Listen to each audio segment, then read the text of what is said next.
Yeah, and Nikki, what's crazy to think about is that there was actually another mountain lion sighting in her area, she says, reported in the last couple of hours. And we actually decided to come more into town for our live shot because we wanted to not be in an area where those mountain lions could be. And also there's another woman that lives in El Dorado County who's been tracking all these mountain lion sightings over the last few months.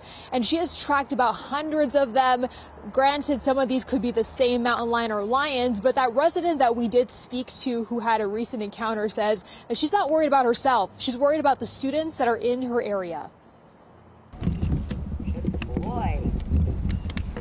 Meet Boy, Susan Davis's best friend, and Wednesday night, her hero. Good dog.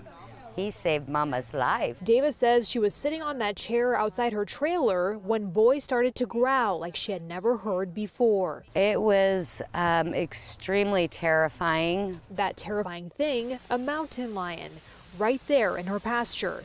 So Davis stood up tall and made herself look big so the mountain lion would not think she was prey. The mountain lion was crouched and did not move. And I said, okay, I'm out of here.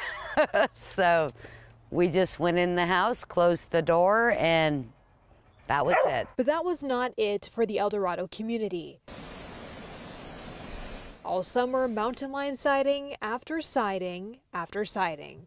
And El Dorado County, like so many Sierra foothill communities, you know, is mountain lion habitat. The California Department of Fish and Wildlife's Peter Tira says they have not seen an uptick in sightings, but they do get regular reports. And when they get so many, their biologists and wildlife officers will do site checks to see if anything unusual is attracting them.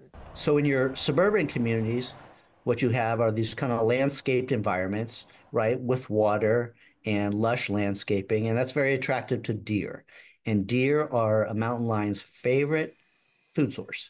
We have so many fires going on right now. All these animals are scurrying everywhere. Tira says livestock also attract mountain lions. Fish and Wildlife recommends bringing animals in enclosures at night, to getting livestock guard dogs, putting in motion activated light, and clearing brush around homes.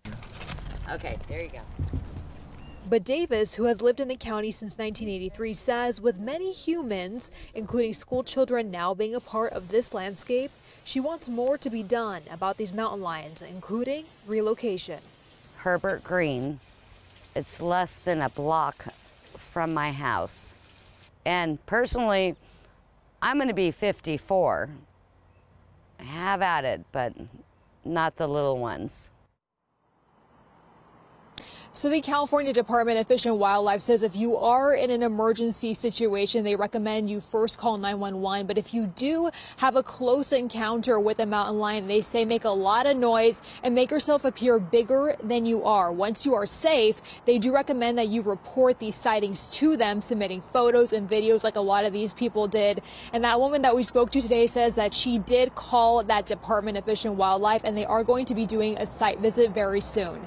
Live in Placerville, covering local news that matters, Kristen Barton, Fox 40 News. Kristen.